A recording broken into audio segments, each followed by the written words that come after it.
अस्सलाम वालेकुम। आज की इस वीडियो के अंदर हम बनाएंगे अपनी टेस्ट फेज़ एप्लीकेशन जो कि आपके प्रोजेक्ट ज़कात ऑटोमेशन सिस्टम की है। तो सबसे पहले टेस्ट फेज़ असाइनमेंट को रीड कर लें कि इसमें प्रॉब्लम स्टेटमेंट क्या है और फंक्शनल रिक्वायरमेंट्स कौन-कौन सी चाहिए हमें अपनी इस एप्लीकेशन के अंदर। तो प्रॉब्लम स्टेटमेंट यहाँ पे डिफ़ाइन की हुई है कि as a software developer you are required to develop a first page of your project application ज़कात ऑटोमेशन सिस्टम। तो रिक्वायरमेंट्स इसमें ये हैं कि जी हमने फ़र्स्ट पेज जो बनाना है उसमें हमने रजिस्टर करना है चेयरमैन को, और जो चेयरमैन है वो एडमिन है आपकी इस असाइनमेंट एप्लीकेशन का। और chairman can also log in into system and see our user details. और जो चेयरमैन है वो लॉगिन कर सकता है इस सिस्टम में, और जितने भी यूज़र्स हैं इस एप्लीकेशन के अंदर जैसे कि काउंसलर होगा, ज़कात गिवर और ज़कात टेकर्स होंगे, उनकी सारी डिटेल्स को देख सकता है। तो इन्होंने यहाँ पे बताया हुआ है कि आप कोई सी भी प्रोग्रामिंग लैंग्वेज या डेटाबेस यूज़ करके इस एप्लीकेशन को बना सकते हैं। यानी कि ये एप्लीकेशन जो है वो वेब बेस्ड भी हो सकती है और डेस्कटॉप एप्लीकेशन भी हम बना सकते हैं। तो हम इस एप्लीकेशन को बनाएँगे डॉटनेट फ्रेमवर्क के अंदर विजुअल स्टूडियो 2010 को यूज़ करते हुए, और हम वेब बेस्ड एप्लीकेशन बनाएँगे। तो स्टार्ट करते हैं। सबसे पहले विजुअल स्टूडियो 2010 आपके पास इंस्टॉल होना चाहिए आपके पीसी में, आपके लैपटॉप में। और उसके बाद इसको आईडी को आप ओपन करके न्यू प्रोजेक्ट के ऊपर क्लिक करेंगे, आपके सामने न्यू प्रोजेक्ट विंडो ओपन हो जाएगी।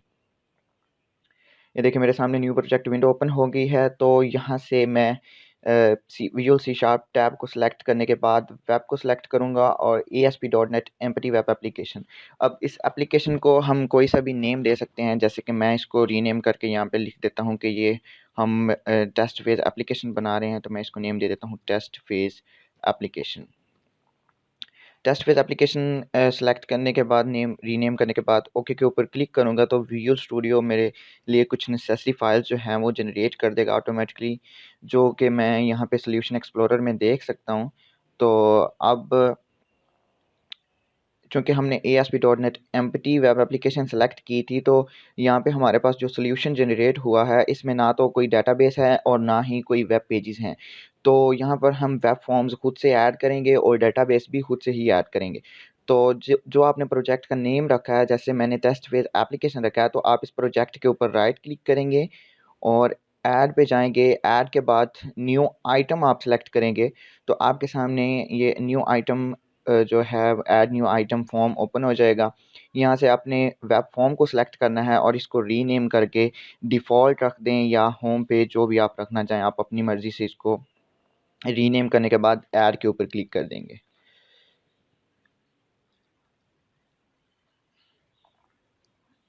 ये देखिए मेरे सामने ये डिफ़ॉल्ट पेज यहाँ पे बन गया है, सॉल्यूशन एक्सप्लोरर में मैं देख सकता हूँ, और साथ ही साथ ये ओपन भी हो गया है मेरे इस डिज़ाइनर में, अपना विजुअल स्टूडियो में। तो यहाँ पे मैं डिज़ाइन को सेलेक्ट करूँगा और डिज़ाइन को सेलेक्ट करने के बाद मेरे सामने ये डिज़ाइनर व्यू में ओपन हो जाएगा यही वेब पेज। यहाँ से हम इसको डिज़ाइन करेंगे, जैसे मैं यहाँ पे कुछ टेक्स्ट लिखता हूँ कि टेस्ट फेज़ एप्लीकेशन, और इस सारे टेक्स्ट को सिलेक्ट करने के बाद मैं इसको हेडिंग 1 में कन्वर्ट कर देता हूँ और इसको सेंट्रलाइज़ कर देता हूँ, जस्टिफाई एंड सेंटर कर देता हूँ। इसके बाद हम क्या करते हैं जी कि हम यहाँ पर मज़ीद 2 बटन ऐड करते हैं, चूँकि हमें जो रिक्वायरमेंट्स हैं उसमें हमने चेयरमैन को रजिस्टर भी करवाना है और वो लॉगिन भी कर सकता है हमारे इस सिस्टम में। तो हम यहाँ पर 2 बटन ऐड करते हैं, एक बटन लॉगिन के लिए और एक रजिस्टर के लिए। यहाँ पे मैंने एक बटन ड्रैग एंड ड्रॉप किया। बटन ड्रैग एंड ड्रॉप करने के लिए आप टूल बॉक्स यूज़ करेंगे। टूल बॉक्स विंडो के अंदर आपको सारे टूल्स प्रोवाइड होते हैं, जैसे text box, drop down list, और यहाँ पे और भी काफ़ी सारे टूल्स आप देख सकते हैं। तो बटन को मैं रीनेम कर देता हूँ, इसकी प्रॉपर्टीज़ में जाके आप बटन के ऊपर राइट क्लिक करेंगे, प्रॉपर्टीज़ को सिलेक्ट करेंगे, और यहाँ पे मैं बटन का जो टेक्स्ट है वो चेंज कर देता हूँ कि हम इसको एडमिन लॉगिन कर सकते हैं या चेयरमैन लॉगिन कर सकते हैं। तो यहाँ पे मैं एडमिन लॉगिन लिख देता हूँ और यहाँ पर मैं इसको टेक्स्ट को चेंज करके एडमिन रजिस्टर कर देता हूँ।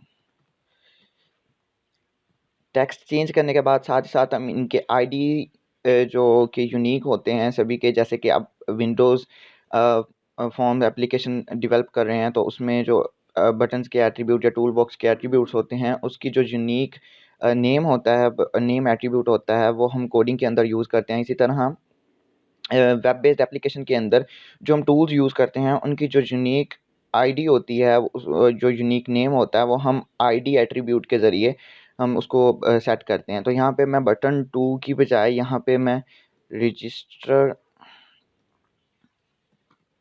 BTN कर देता हूँ। इसमें आप स्पेस नहीं देंगे और नेम जो है वो आप कुछ भी रख सकते हैं। अच्छा, एडमिन लॉगिन, इसी तरह मैं इसको लॉगिन BTN कर देता हूँ। इसके बाद हमने क्या करना है कि हमें जो है वो मज़ीद 2 पेजेस चाहिए, यानी हमने एडमिन लॉगिन का पेज बनाना है और एडमिन रजिस्टर का पेज बनाना है। तो वापस सॉल्यूशन एक्सप्लोरर में मैं आ जाता हूँ और अपनी इस टेस्ट फेज़ एप्लीकेशन के ऊपर उसी तरह से राइट क्लिक करके ऐड न्यू आइटम और यहाँ पे एक और वेब फॉर्म ऐड करता हूँ। इसको मैं रीनेम कर देता हूँ लॉगिन पेज।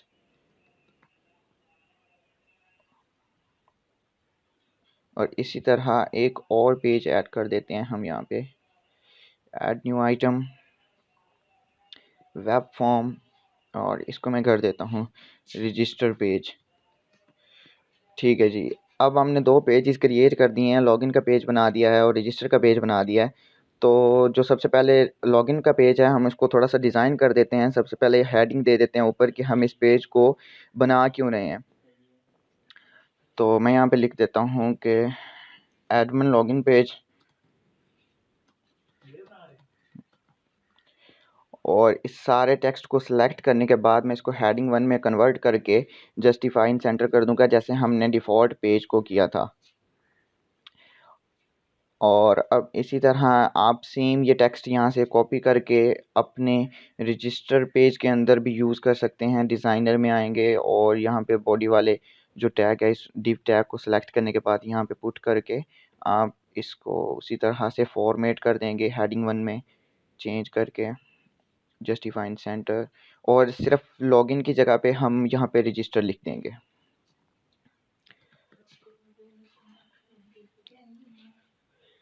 अच्छा, लॉगिन पेज के अंदर जो हमें रिक्वायरमेंट्स चाहिए वो ये हो सकती हैं कि जी हमने एडमिन से उसका ईमेल पूछना है और उसका पासवर्ड। उसके बाद जब वो अपना ईमेल और पासवर्ड इंटर करेगा तो लॉगिन के बटन के ऊपर प्रेस करने के बाद वो रीडायरेक्ट हो जाएगा एडमिन डैशबोर्ड के ऊपर। और रजिस्टर पेज में हमने सबसे पहले तो एडमिन को रजिस्टर करवाना है, तो उसके लिए जो हमें उसके रिक्वायर्ड इन्फॉर्मेशन चाहिए हमें, हम उसके लिए एक फॉर्म बनाते हैं ताकि उसकी सारी इन्फॉर्मेशन को हम डाटाबेस में सेव करें, और डाटाबेस में सेव करने के बाद जब वो दोबारा से लॉगिन करे तो हम वही रिक्वायरमेंट्स को यूज़ करते हुए जो उसने यहाँ पे ऐड की हैं रजिस्ट्रेशन पेज के अंदर, उनको यूज़ करते हुए हम उसे लॉगिन करवा दें। तो यहाँ पे जो है वो डिव के टैग के बाहर आके हम बॉडी के टैग में आ जाते हैं और यहाँ पे एक टेबल इंसर्ट करते हैं। टेबल इंसर्ट करने के लिए मेन्यू बार में जाएंगे, यहाँ पे टेबल का ऑप्शन आपको मिलेगा। यहाँ पे आप जो है इंसर्ट टेबल के ऊपर क्लिक करेंगे और हमें जो है वो 3 रोज़ आप फ़िलहाल 2 ही रहने दें, और जो कॉलम्स हैं इनको आप 3 कर दें और ओके के ऊपर क्लिक कर दें। ये देखें आपके सामने रोज़ और कॉलम्स जनरेट हो गए हैं जो अभी हमने न्यू टेबल बनाया है। तो इसमें आपके पास 2 रोज़ और 3 कॉलम्स जो हैं वो शो हो रहे हैं। कॉलम्स जो हैं वो हम मज़ीद यहाँ से ऐड कर सकते हैं। जस्ट आप लास्ट जो आपका कॉलम है उसको सेलेक्ट करेंगे और टैब की प्रेस करेंगे तो एक न्यू रो जनरेट हो जाएगी। इसी तरह दोबारा से लास्ट कॉलम को सेलेक्ट करने के बाद टैब की प्रेस करेंगे तो एक और जो रो है वो हमारे पास जनरेट हो जाएगी। तो फर्स्ट जो हमें रिक्वायरमेंट जो हमने यूज़र से पूछना है कि रजिस्टर करवाने के लिए, वो हमें उसका नेम चाहिए, तो यहाँ पे हम नेम लिखेंगे। इसी तरह सेकंड वन में हमें ईमेल चाहिए, यहाँ पे ईमेल टाइप कर देंगे। और थर्ड वन में हमें पासवर्ड चाहिए, यहाँ पे हम पासवर्ड लिख देंगे। और second one sorry fourth one confirm password. और इसी तरह और कुछ रोज़ जनरेट कर देते हैं यहाँ पे एड्रेस के लिए और सिटी के लिए, या सॉरी फ़ोन नंबर के लिए। यहाँ पे मैं एड्रेस लिख देता हूँ और लास्ट वन हम यहाँ पे फ़ोन नंबर या मोबाइल नंबर या सेल नंबर कुछ भी आप लिख सकते हैं यहाँ पे। अच्छा, तो अब ये जो हमारे पास फर्स्ट कॉलम है इसकी जो विड्थ है वो काफ़ी ज़्यादा है, तो इसको डिक्रीज़ करने के लिए आप यहाँ से किसी भी कॉलम को सिलेक्ट करेंगे। सिलेक्ट करने के बाद इस तरह से कुछ आप इसकी जो विड्थ है उसको कम कर सकते हैं। अब जो सेकंड कॉलम है हमारे पास against name, email, password, confirm password के, यहाँ पे हम टेक्स्ट बॉक्स यूज़ करेंगे जिसमें हम यूज़र से इनपुट लेंगे और इनपुट लेने के बाद हम उसको डाटाबेस के अंदर सेव करवा देंगे। एक और रॉ मैं यहाँ पे जनरेट करता हूँ और यहाँ पे मैं एक बटन ऐड करता हूँ जिस बटन के ऊपर क्लिक करने के बाद जो हमारे पास एडमिन होगा वो रीडायरेक्ट हो जाएगा लॉगिन पेज के ऊपर, या उसका जो डाटा है वो डाटाबेस के अंदर सेव हो जाएगा। प्रॉपर्टीज़ में जाके हम इसको जो रीनेम कर देते हैं लॉगिन btn लॉगिन टेक्स्ट, और इसका जो आईडी है वो हम रखेंगे लॉगिन btn। आप अपनी मर्ज़ी से इसका जो साइज़ है वो इंक्रीज़ कर सकते हैं, बटन का साइज़, इसकी विड्थ और इसकी हाइट को सेट कर सकते हैं। अब हमें चाहिए टेक्स्ट बॉक्स, तो यहाँ से हम टूल बॉक्स विंडो के अंदर हम टेक्स्ट बॉक्स फाइंड करेंगे कि हमारा टेक्स्ट बॉक्स कहाँ पे, टूल बॉक्स में टेक्स्ट बॉक्स कहाँ पे पड़ा हुआ है। तो हम इसी तरह इसको ड्रैग एंड ड्रॉप कर देंगे हर एक कॉलम के अगेंस्ट जहाँ पे हमें ये टेक्स्ट बॉक्स चाहिए। आप टूल बॉक्स के ऊपर किसी भी टूल के ऊपर डबल क्लिक करके भी उसे ऐड कर सकते हैं। लें जी, कुछ इस तरह से हम इनको यहाँ पे ऐड कर देते हैं और अपनी मर्ज़ी से जैसे आप इनका साइज़ इंक्रीज़ करना चाहें वो भी आप कर सकते हैं। मैं सभी को सिलेक्ट करने के बाद एक ही दफ़ा इनका साइज़ जो है वो इंक्रीज़ कर देता हूँ।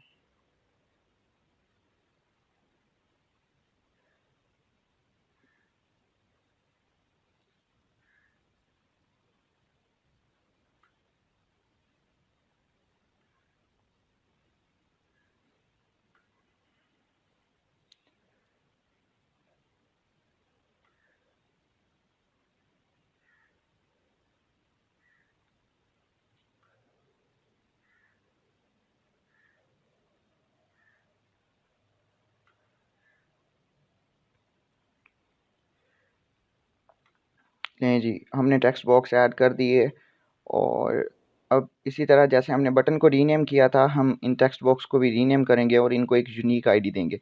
चूँकि हम जब इसको यूज़ करेंगे अपने कोडिंग के अंदर, तो हमें पता होना चाहिए हम कौन से टेक्स्ट बॉक्स की वैल्यू को कहाँ पे सेव करवा रहे हैं डाटाबेस में।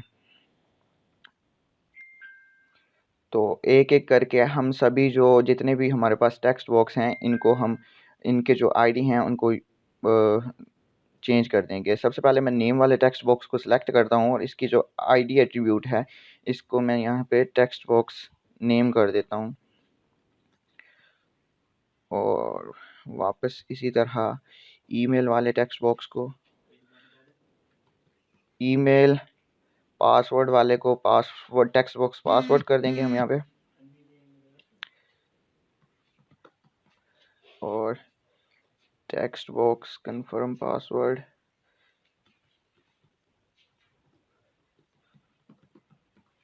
इसी तरह एड्रेस,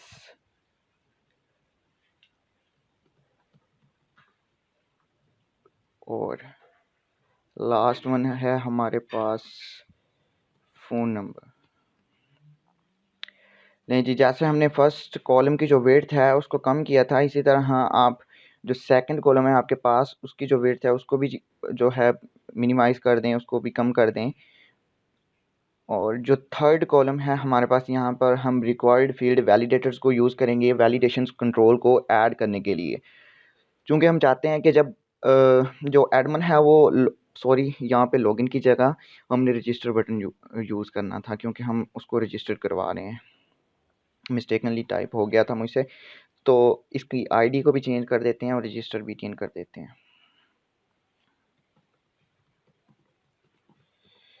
अच्छा, तो जब एडमिन यहाँ पे रजिस्टर बटन के ऊपर क्लिक करेगा, जब वेब पेज उसके सामने ओपन होगा ब्राउज़र में, तो हम चाहते हैं कि सबसे पहले वो सारी वैल्यूज़ जो है वो टेक्स्ट बॉक्स में ऐड करे, देन रीडायरेक्ट हो किसी नेक्स्ट पेज के ऊपर, या उसका जो डाटा है वो डाटाबेस के अंदर सेव हो। तो उसके लिए हम वैलिडेशन कंट्रोल्स को यूज़ करेंगे कि वो किसी भी फील्ड को एम्प्टी नहीं छोड़े और सारी फील्ड्स में वैल्यूज़ को पुट करे। तो उसके लिए हम रिक्वायर्ड फील्ड वैलिडेटर को यूज़ करते हैं, कंट्रोल को। तो हम इसको जस्ट यहाँ पे ड्रैग एंड ड्रॉप कर सकते हैं या कॉपी पेस्ट करके भी हम किसी नेक्स्ट पे जो कॉलम है उसमें हम इसको यूज़ कर सकते हैं।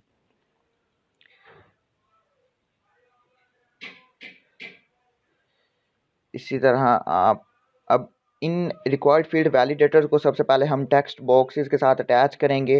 फिर हम हर एक रिक्वायर्ड फील्ड वैलिडेटर का एरर मैसेज चेंज करेंगे कि जो एरर हम डिस्प्ले करवाना चाहते हैं, और फिर इन सभी को हम जो है वो इस बटन के साथ अटैच करेंगे कि जब बटन के ऊपर क्लिक हो तो तब ये रिक्वायर्ड फील्ड वैलिडेटर्स शो होने चाहिए। तो सारे रिक्वायर्ड फील्ड वैलिडेटर्स को मैं एक ही दफ़ा सेलेक्ट करके इनकी जो वैलिडेशन ग्रुप प्रॉपर्टी है उसको मैं वैलिडेशन ग्रुप प्रॉपर्टी हम यूज़ करते हैं बटन के साथ अटैच करने के लिए। तो वैलिडेशन ग्रुप प्रॉपर्टी की जगह पे मैं यहाँ पे रजिस्टर कर देता हूँ, और इसी तरह इस साथ ही साथ इसका टेक्स्ट भी चेंज जो कलर है वो चेंज कर देते हैं, और इसको मैं यहाँ पे रेड कर देता हूँ। और बटन की जो वैलिडेशन ग्रुप प्रॉपर्टी है वो भी हम सेम रखेंगे जो हमने रिक्वायर्ड फील्ड वैलिडेटर्स की रखी है, और इसमें कोई स्पेलिंग मिस्टेक या कुछ भी नहीं होना चाहिए, ये केस सेंसिटिव होनी चाहिए। रजिस्टर रख दिया। अब एरर मैसेज चेंज करते हैं और साथ ही साथ इनको टेक्स्ट बॉक्सेस के साथ अटैच करते हैं। तो फर्स्ट वन जो है हमारे पास वो हमारे पास नेम है, तो यहाँ पर हम लिख देते हैं कि इंटर योर नेम, और इसको हम नेम टेक्स्ट बॉक्स के साथ अटैच कर देते हैं। Second one required field validator है हमारे पास ईमेल का, तो इसका एरर मैसेज जो है वो हम कर देते हैं इंटर योर ईमेल, और इसको ईमेल टेक्स्ट बॉक्स के साथ validate control to validate property आप यूज़ करेंगे टेक्स्ट बॉक्स के साथ अटैच करने के लिए रिक्वायर्ड फील्ड वैलिडेटर्स को। तो कंट्रोल टू वैलिडेट प्रॉपर्टी को मैं टेक्स्ट बॉक्स ईमेल सेलेक्ट कर देता हूँ यहाँ पे। इसी तरह पासवर्ड वाले को आप सारे रिक्वायर्ड फील्ड वैलिडेटर्स को बारी बारी control to validate property set करेंगे और एरर मैसेज चेंज करेंगे इनका।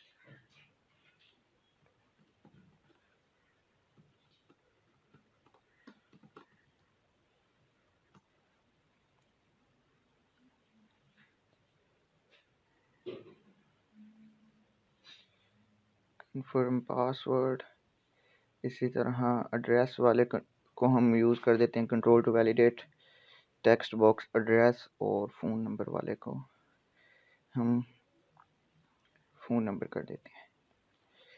अब जब इसी तरह हम प्रोजेक्ट को रन करना चाहते हैं तो हम डिबग के बटन के ऊपर क्लिक करेंगे तो और हम आउटपुट देख सकते हैं ब्राउज़र में जो भी हमने प्रोजेक्ट डेवलप किया है। तो हमारे पास चूँकि 3 वेब पेजेस हैं, डिफ़ॉल्ट का वेब पेज है, लॉगिन का पेज है और रजिस्टर का पेज है। तो अब ऐसे जैसे मैं इसको डिबग करूँगा तो मेरे सामने जो रजिस्टर का पेज है ये ओपन हो जाएगा। लेकिन मैं चाहता हूँ कि सबसे पहले डिफ़ॉल्ट का पेज शो हो और उसके बाद वो जब एडमिन लॉगिन या रजिस्टर के ऊपर क्लिक करे तो उसके सामने वो पेज ओपन होना चाहिए। तो मैं सॉल्यूशन एक्सप्लोरर के अंदर डिफ़ॉल्ट के पेज को सेट एज़ स्टार्ट पेज कर दूँगा। इसके ऊपर राइट क्लिक करेंगे और इसको सेट एज़ स्टार्ट पेज कर देंगे कि सबसे पहले यही पेज ओपन होना चाहिए डिफ़ॉल्ट वाला, और उसके बाद कोई और पेज ओपन हो। तो यहाँ से स्टार्ट डिबगिंग करते हैं। स्टार्ट डिबगिंग करने के बाद अभी चूँकि ये बटन काम नहीं करेंगे क्योंकि इनके बटन के बैक एंड पे हमने कोड नहीं टाइप किया, तो ये बटन काम नहीं करेंगे और हम किसी भी पेज के ऊपर रीडायरेक्ट नहीं हो सकते।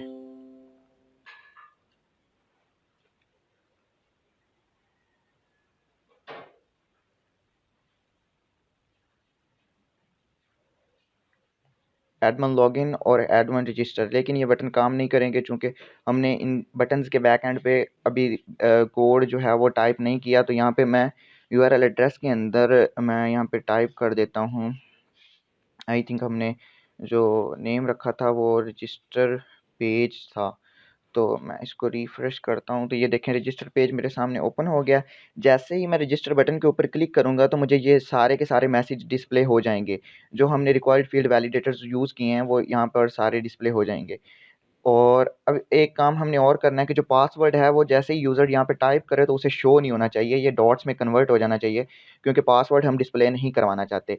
तो ये काम करेंगे, और इसके अलावा हम डिफ़ॉल्ट वाले पेज के ऊपर जो बटन यूज़ कर रहे हैं, इन बटन के बैक एंड पे कोड करके हम इसको रीडायरेक्ट करवाएंगे लॉगिन पेज के ऊपर और रजिस्टर पेज के ऊपर। तो मैं यहाँ से इसको क्लोज़ कर देता हूँ। दोबारा से अगर आप अपने प्रोजेक्ट के अंदर मॉडिफिकेशन करना चाहते हैं तो आप सबसे पहले स्टॉप डिबगिंग करेंगे। उसके बाद आपने एडमिन लॉगिन वाला जो बटन यूज़ किया था हमने डिफ़ॉल्ट पेज में, इसके ऊपर डबल क्लिक करेंगे तो आपके सामने कोडिंग ओपन हो जाएगी सी शार्प की। तो ये देखें एडमिन लॉगिन वाला जो लॉगिन बटन क्लिक का जो फंक्शन है, जो मेथड है, ये ऑटोमेटिकली जनरेट कर दिया है विजुअल स्टूडियो ने। यहाँ पे हमने सिर्फ एक लाइन टाइप करनी है रिस्पॉन्स डॉट रीडायरेक्ट की, कि हम रीडायरेक्ट करवाना चाहते हैं अपने इस एप्लीकेशन को कौन से पेज के ऊपर, रिस्पॉन्स डॉट रीडायरेक्ट, और इस फंक्शन को यूज़ करके हम जो है रीडायरेक्ट करवाएंगे नेक्स्ट पेज के ऊपर। आप डबल कोट्स के इनसाइड अपने वेब पेज का नेम लिखेंगे, सबसे पहले टाइटल का साइन यूज़ करेंगे, उसके बाद बैक स्लैश, और फिर हम यहाँ पर लिख देते हैं कि चूँकि हम लॉगिन बटन के ऊपर जो है काम कर रहे हैं, तो यहाँ पे हम लॉगिन पेज डॉट ASPX हमारे उस पेज की एक्सटेंशन है, यानी ASP.NET के पेज की एक्सटेंशन है, और ये आप इसी तरह टाइप करेंगे। इसी तरह आप डिफ़ॉल्ट पेज पे वापस आता हूँ, और वापस आने के बाद मैं एडमिन रजिस्टर वाले पेज के ऊपर भी सेम यही कोड करूँगा। चलें ठीक है, यहाँ तक इस वीडियो को हम जो है वो एंड करते हैं, और नेक्स्ट वीडियो के अंदर हम लॉगिन पेज और ये वाला बटन जो है हम ये डिज़ाइन करेंगे। अल्लाह हाफिज़।